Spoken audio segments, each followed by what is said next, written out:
I dislike waking up early in the morning. నాకు ఉదయం తొందరగా లేవడం ఇష్టం లేదు.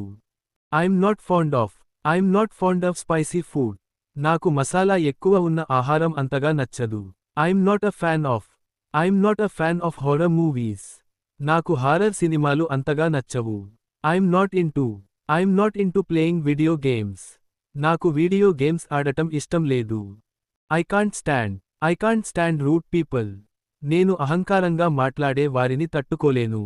I can't bear this hot weather. ఈ వేడి వాతావరణాన్ని నేను భరించలేను. I'm not keen on watching cricket. నాకు క్రికెట్ చూడటం అంతగా ఇష్టం లేదు. It's not my cup of tea. Dancing is not my cup of tea. నృత్యం నా ఇష్టం కాదు. It doesn't appeal to me. That idea doesn't appeal to me. ఆ ఆలోచన నాకు నచ్చలేదు. I'd rather not go out tonight. నేను ఈ రాత్రి బయటకు వెళ్ళకపోవడమే ఇష్టం.